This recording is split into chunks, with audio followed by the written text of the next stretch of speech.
जय हिंद विद्यार्थियों, स्वागत है आपका अपने YouTube चैनल अध्ययन विद कौशल में। आज हम बात करने वाले हैं पार्ट 3 के बारे में। बात करेंगे और इसके अंदर हम कुछ मोस्ट इम्पोर्टेंट न्यूमेरिकलों को करेंगे, जिसमें आपको एग्जाम में देखने को मिलेंगे। ऐसे न्यूमेरिकल्स हम करने वाले हैं। तो यहाँ प्रश्न नंबर 11 दिया है विद्यार्थियों कि एस्कॉर्बिक अम्ल विटामिन C6H8O6 के उस द्रव्यमान का परिकलन कीजिए जिसमें 75 ग्राम एसिटिक अम्ल में घोलने पर उसके हिमांक में 1.5 डिग्री सेल्सियस की क्या हो जाती है, कमी हो जाती है। और KF बराबर दे रखा है 3.9 केल्विन किलोग्राम। तो यहाँ आप देखेंगे कि जो विटामिन सी यहाँ दे रखी है, आप जानते हैं कि जो विटामिन सी होती है विद्यार्थियों, विटामिन सी का जो प्रयोग है वह खट्टे पदार्थों में किया जाता है। आप जानते हैं खट्टे पदार्थों में क्या किया जाता है, इसका प्रयोग किया जाता है। और विटामिन सी अगर बात करें कि अम्ल है या क्षार है, तो हम इसको किस में रखेंगे, अम्ल में। जो पदार्थ खट्टे होते हैं वो क्या कहलाते हैं, अम्ल कहलाते हैं। तो इसके द्वारा ही ये क्वेश्चन यहाँ देखने को मिल रहा है कि नेक्स्ट क्वेश्चन से पहले इस क्वेश्चन को कैसे हल किया जाए। तो सॉल्यूशन विद्यार्थियों बहुत ही आसान क्वेश्चन है ये। तो क्वेश्चन क्या कहता है कि यहाँ डेल्टा TF दिया हुआ है, हिमांक दिया हुआ है, हमारा डेल्टा TF दिया हुआ है 1.5 डिग्री सेल्सियस। कितना दिया हुआ है, 1.5 डिग्री सेल्सियस दिया हुआ है। और विद्यार्थियों W भी दे रखा है यहाँ 75 ग्राम। कितना दे रखा है, 75 ग्राम दे रखा है। जबकि यहाँ MA दिया हुआ है, MA कितना दिया हुआ है विद्यार्थियों, MA दिया हुआ है, MA निकालना पड़ेगा, यानी कि द्रव्यमान निकालना पड़ेगा। C6H8O6 का हम द्रव्यमान निकालेंगे तो 6 गुणा 12 प्लस 8 गुणा 1, 8 इंटू 1 प्लस 6 इंटू 16। आप इसको सोल्व करोगे,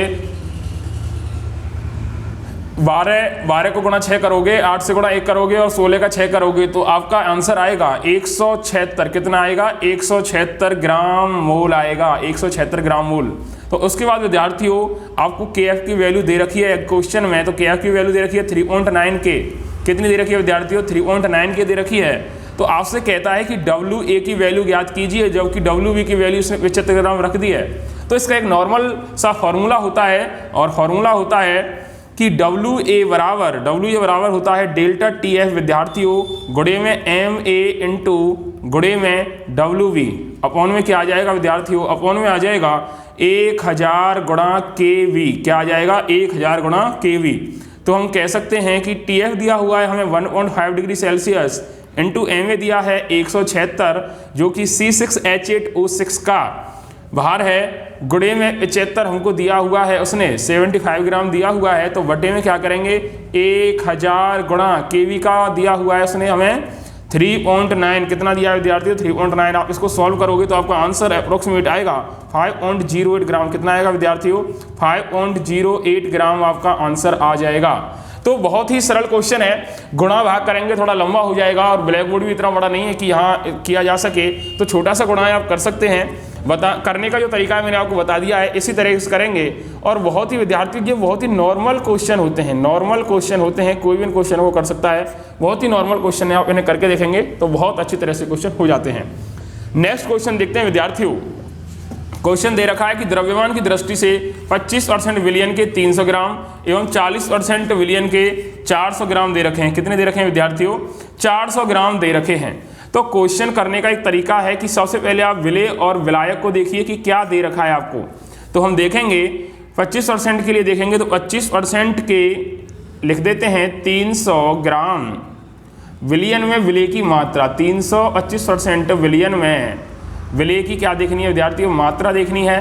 तो उसकी परसेंटेज निकालने के लिए क्या करेंगे, सीधा है भैया 25/100 इंटू 300। तो आपका हो जाएगा 25 का गुणा 300 से करेंगे तो 7500 बटे में 100। सीधे यहाँ से काट दीजिए तो आपका यहाँ ये आ गया 75 ग्राम। कितना आ गया विद्यार्थियों, 25% के लिए कितना आ गया, 75 ग्राम आ गया। अब देखेंगे हम 40% के लिए, 40% के लिए कितने से, 400 से। तो कर दीजिए 40/100 इंटू 400। तो आपका आएगा 1600। समझ रहे हैं ना, कितना आएगा विद्यार्थियों, 4 चौका 16 कर दीजिए और 3 जीरो, कितना 3 जीरो कर दीजिए। तो कितना आ गया भैया, देखिए 40 गुणा 400 करेंगे तो 4 चौका 16 और 000 16,000 बटे में 100 और 100 से 2 जीरो काट दीजिए तो आपका आ जाएगा 160 ग्राम। कितना आ जाएगा विद्यार्थियों, 160 ग्राम आ जाएगा। अब विलय की कुल मात्रा को जोड़ दीजिए। अब विलय की कुल मात्रा को जोड़ देंगे तो ये हो गया 75 प्लस 160 ग्राम विद्यार्थियों, ये आ गया आपका 235 ग्राम। कितना आ गया विद्यार्थियों? 235 ग्राम आपका आया। इसके बाद इसने कहा है कि भैया विलयन की कुल मात्रा कितनी है, तो विलयन की आपने कुल मात्रा दे रखी है 25% में दे रखी थी 300 प्लस 40% में दे रखी थी 400, तो ये हो गई टोटल कितनी? 700 ग्राम। कितनी हो गई विद्यार्थियों? 700 ग्राम हो गई। तो अब हमें क्या निकालना है? हमें मिश्रण में विलय निकालना है। इसने कहा है कि मिश्रण में विलय निकालिए, तो मिश्रण में विलय निकालने के लिए क्या करेंगे?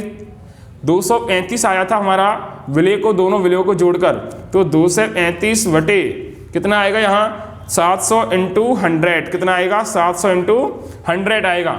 या तो आप यहाँ से ऐसे सीधे ऐसे काट दीजिए, और 7 से जब आप 235 में भाग देंगे, 7 का 235 में देंगे तो 7 का 3 बार जाएगा 21 और 2 बचेगा 5। 7 का फिर लेंगे, 7 चौका ज़्यादा 28 हो जाते हैं, ठीक है ना। तो 7 का फिर 3 बार देंगे तो 7 तिया 21, यहाँ कितना बचा? 4 बचा। ऐसे ही क्या होगा? पॉइंट के बाद 5 आ जाएगा। कितना आएगा? 0 लगाएंगे तो यहाँ आ जाएगा 33.5। कितना आ जाएगा? 33.5 आ जाएगा प्रतिशत। अब उसने कहा है कि मिश्रण में जल की मात्रा निकाल लिए, तो हमारा जो मिश्रण है वो पूरा कितना है? 100 माइनस कर दीजिए 33.5, तो इक्वल टू में कितना आ जाएगा? 66.5% आपका आंसर आ जाएगा भैया। 66.5% द्रव्यमान प्रतिशत सांद्रण निकल के आ गया हमारा 66.5। बहुत ही आसान क्वेश्चन था विद्यार्थियों, बहुत ही आसान क्वेश्चन। और इन क्वेश्चनों से ही आपकी क्लास पूरी फिनिश हुई। इन क्वेश्चनों के बाद ऐसा कोई क्वेश्चन नहीं है। एक क्वेश्चन और देख लेते हैं विद्यार्थियों, एक क्वेश्चन और देख लेते हैं। क्वेश्चन है, जब 6.5 एस्पिरिन C9H8O4 को 450 ग्राम एसीटोनाइट्रिल में घोला जाता है तो एस्पिरिन का एसिनाइट्रोल भार प्रतिशत ज्ञात करना है। भैया बहुत ही आसान है। भार प्रतिशत का एक फॉर्मूला होता है, भार प्रतिशत का एक फॉर्मूला होता है, लिख लीजिए WA इंटू 100 अपॉन में क्या आ जाएगा? WA plus WV। तो ये हाँ WA कितना है भैया? WA कितना दिया हुआ है? 6.5 अपॉन में क्या हो जाएगा? 6.5 प्लस 450 450 इंटू 100।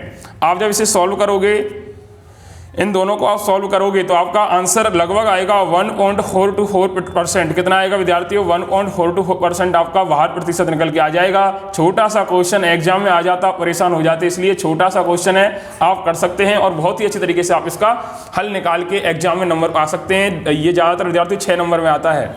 इसी के साथ विद्यार्थियों ये हमारा थर्ड पार्ट कंप्लीट हुआ। नेक्स्ट चैप्टर हम स्टार्ट करेंगे अगली क्लास में। तो आपसे मैं कह देना चाहता हूं कि भैया अगर आपको वीडियो अच्छी लगी है तो हमारे चैनल को देखो सब्सक्राइब करना ना भूलें, सब्सक्राइब जरूर कर लें और हमारे चैनल का इसका लाइक करें। और जो भी वीडियो में क्वेश्चन है उसमें आप कमेंट में हमें पूछ सकते हैं, कमेंट में आप पूछ सकते हैं। तो विद्यार्थियों आप सबका साथ हमें बहुत आगे तक ले जाएगा। आप इसको लाइक करें, सब्सक्राइब करें और शेयर करना ना भूलें। जय हिंद, जय भारत।